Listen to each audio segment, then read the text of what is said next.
Chers amis, j'espère que vous êtes tous bien. Merci pour ceux qui me rejoignent, qui rejoignent cette chaîne. Je les en remercie. Merci par avance pour ceux qui sont là abonnés depuis le début. Abonnez-vous, n'oubliez pas, pour les nouveaux. Abonnez-vous, partagez, likez ou dislikez comme vous voulez. Activez la clochette afin d'avoir les vidéos en première diffusion, dans les premières secondes, minutes en général. Mettez un pouce bleu, mettez un pouce, ça fait monter les algorithmes de YouTube. Alors, comme le titre vous l'indique, on va d'abord commencer par donner une nouvelle qui va peut-être pas réjouir les Africains en général, ce qu'on appelle les Blacks. Moi, je les appelle les Noirs, tout simplement. Alors, il y a une augmentation, un sondage qui a été fait aux États-Unis, je pense, comme quoi que le QI, le coefficient intellectuel, chute chez les Afro-Américains, enfin chez les Noirs en général, et les Asiatiques, au contraire, le coefficient intellectuel, appelé QI, augmente de façon exponentielle. Pourquoi? Cherchez l'erreur, hein? Non? Bon, j'espère que vous allez bien, en tout cas, chers amis. Merci pour les nouveaux abonnés qui nous rejoignent. D'ailleurs, c'est une famille, en quelque sorte, c'est un groupe d'amis ici, sur cette chaîne où l'actualité, un peu d'humour, font place à la tristesse de l'information de manière générale. C'est pas toujours des informations tristes, mais malheureusement, on est souvent... disons-le, on est souvent pris par des informations assez tristes. Alors, je vais peut-être allumer, ce sera mieux. Une seconde, s'il vous plaît.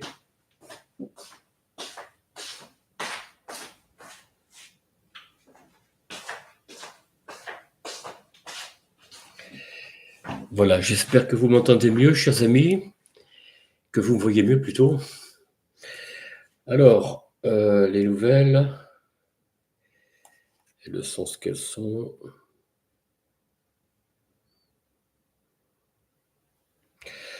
Alors oui, je vous disais que les Asiatiques montent en flèche, peut-être même devant nous, les Blancs, disons-le franchement.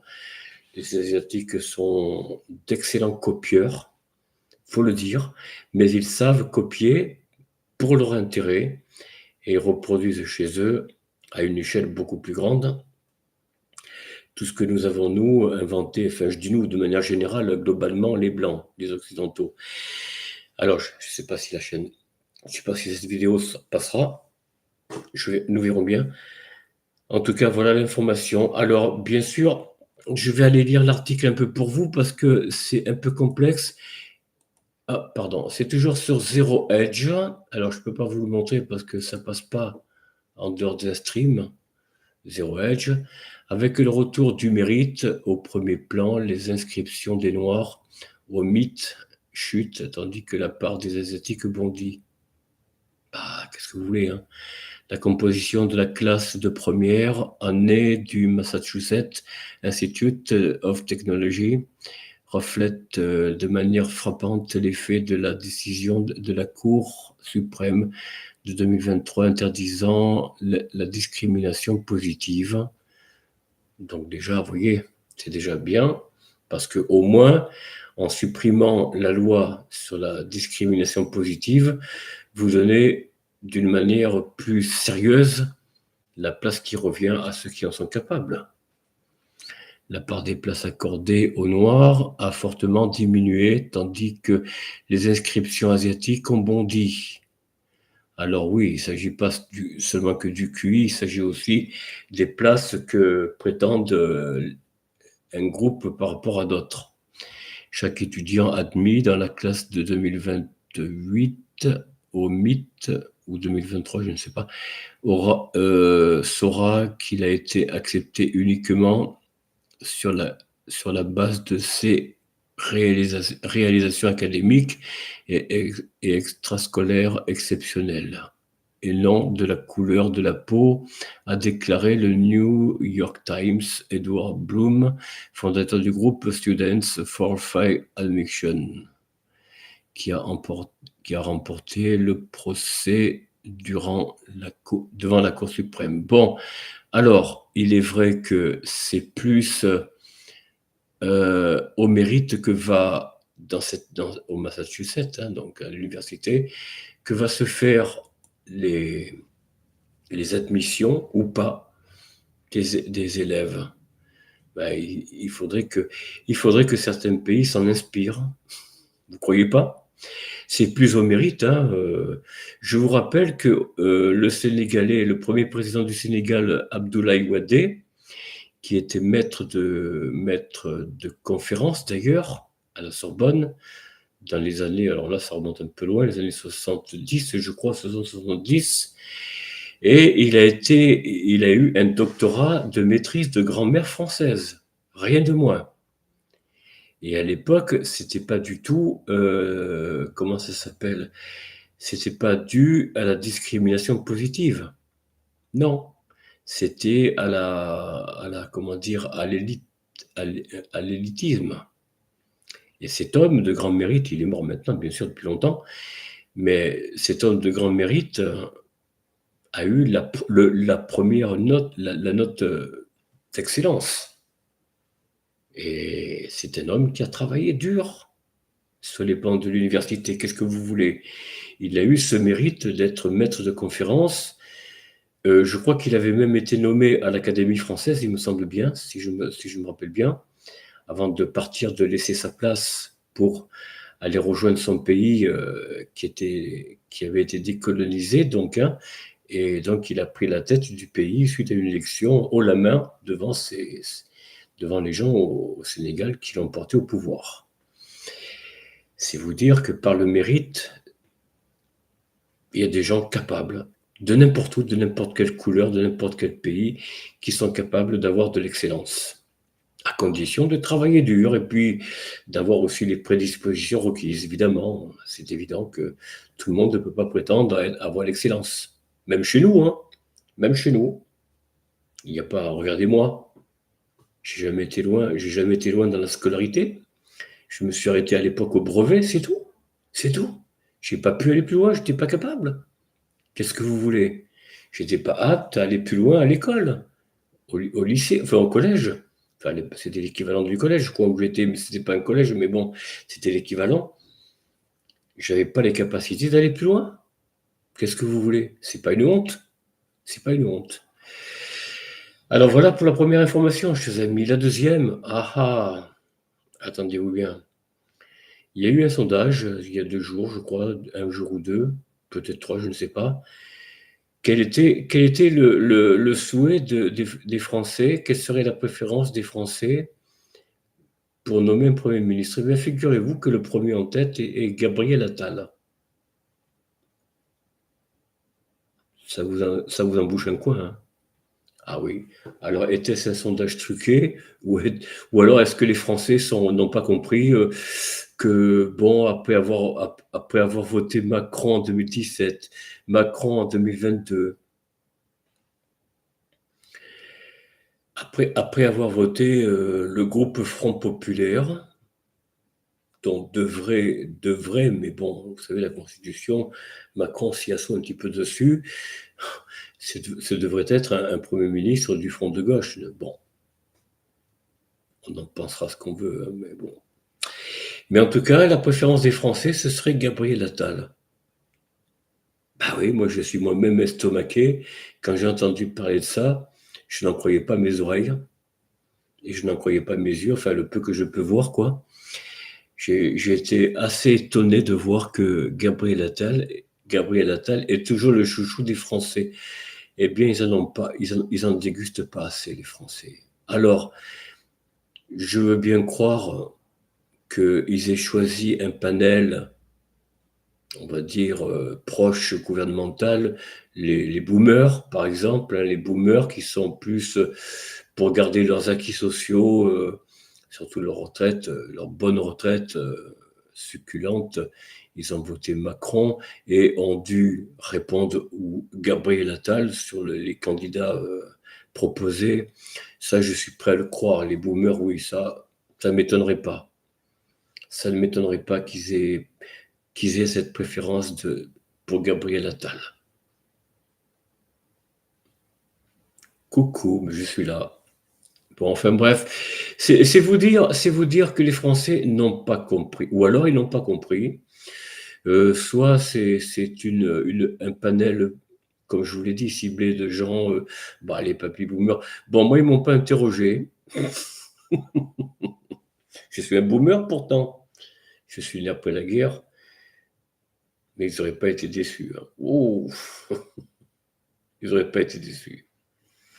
Non, ils savent bien qui choisir comme panel de gens pour les sondages. Ils vont pas aller chercher n'importe quoi, n'importe qui. Non, non, non, non. Ils vont pas aller chercher le jeune chômeur, le jeune qui a des soucis de joindre tous les 25 du mois son pouvoir d'achat. Non, non, ils vont pas choisir ceux-là. Croyez-moi, croyez-moi. Non, non, non. Ils vont pas choisir les plus pauvres, les plus démunis pour ce genre de sondage. Non, non, non. Ils vont choisir de préférence ceux qui sont, allez, on va dire confortablement tranquilles, hein, sur le plan des retraites, sur le plan des revenus. Alors bien sûr, ils choisissent ceux qui sont d'une classe moyenne encore, s'il en existe, hein. Ou alors les plus aisés, hein. Ils vont pas choisir les plus démunis, hein. Sûrement pas, sûrement pas. Voilà, chers amis, cette vidéo va être très très courte aujourd'hui, exceptionnellement. Je n'ai pas grand-chose à vous donner. Il y a les Jeux paralympiques, je crois, qui se déroulent. Il n'y a pas grand-chose à dire. Hein. Il semblerait qu'il n'y a pas grand-chose. Il faut dire qu'ils arrivent de plus en plus à mettre au pas, je dirais, les mécontents, les grincheux, les râleurs, les mettre au pas, c'est-à-dire leur couper le micro, leur couper la possibilité de s'exprimer, qui sur les réseaux sociaux, qui sur la presse, bien sûr, la presse en général. Hein. Donc, évidemment, ils les font taire, et puis comme ça, tout le monde est content, tout va bien, tout rentre dans l'ordre. Voilà, il n'y a rien à dire. Circuler, il n'y a plus rien à dire, il n'y a plus rien à voir. Allez, hop. Voilà, chers amis, je vous souhaite beaucoup de joie. Bientôt les fins de vacances, donc profitez bien. Les achats pour la rentrée pour vos enfants, petits-enfants, les achats scolaires. Hier, j'ai croisé une femme avec sa fille, ou sa fille et son fils, sénégalaise d'ailleurs, bien habillée. Oui, oui, oui, des gens qui font des bons choix d'achat. Vous voyez à quoi nous reconnaissons, là c'est ça ma dernière information, à quoi reconnaissez-vous les plus riches et les plus pauvres? Pardon pour les plus pauvres, les plus démunis. Hein. Je parle de ceux qui ont un salaire, enfin pas je ne parle pas des plus pauvres en général, mais on va dire les moins aisés. Ceux qui travaillent, qui gagnent 1400 euros, 1200, 1400, enfin bon. Eh bien, c'est que la plupart, quand ils vont acheter dans leur fourniture scolaire, ou leurs vêtements, ou leurs chaussures, ou je ne sais pas quoi, ils vont dans des grandes surfaces. Ou alors, ils vont dans des endroits, dans des boutiques de grands gabarits, acheter des chaussures à 50 euros, 60 euros, ou leur fourniture scolaire dans les grandes surfaces. Eh bien, cette femme, elle n'a pas été dans les grandes surfaces. Elle est allée, tout comme moi d'ailleurs, dans une boutique, une papeterie, vous voyez. Alors, c'est plus cher, c'est vrai, mais le choix est plus succulent, est plus excellent. Les cahiers sont plus beaux, les stylos plus beaux. Je ne vais pas vous les montrer, mais bon, je ne vais pas vous donner les marques non plus. Hein. Mais voilà, les chaussures, ils vont chez les artisans cordonniers. Ils ne vont pas acheter leurs chaussures dans les grandes surfaces, dans les grands magasins à grand gabarit. Là, ils mettent un prix beaucoup plus élevé, évidemment. Moi, je ne vous le cache pas.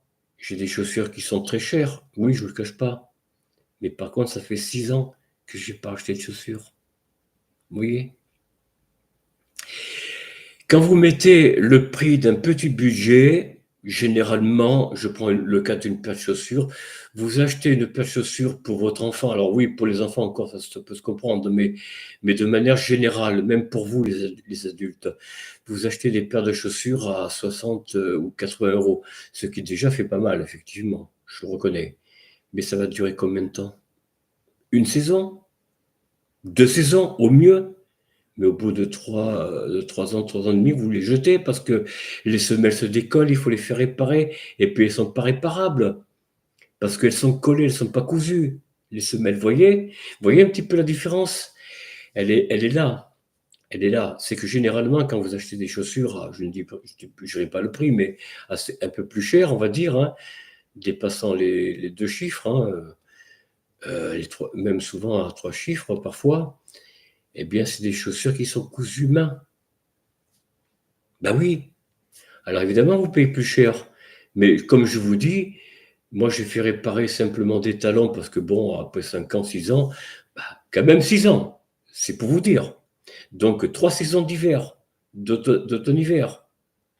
Faites le calcul. Avec les routes en gravier, en cailloux, les talons s'usent et les semelles s'usent, eh bien, je n'ai même pas changé. J'ai même pas changé la semelle, j'ai changé que le talon. Que le talon, ça m'a coûté même pas 30 euros. Mais vous voyez la différence? À vous de voir, chers amis. Sur ce, amusez-vous bien, passez de bonnes fins de vacances, aimez vos enfants, et vous les jeunes adultes, les jeunes adultes, aimez vos parents, vos grands-parents. Je ne sais pas si vous avez encore vos grands-parents, sinon c'est une aubaine, c'est une chance.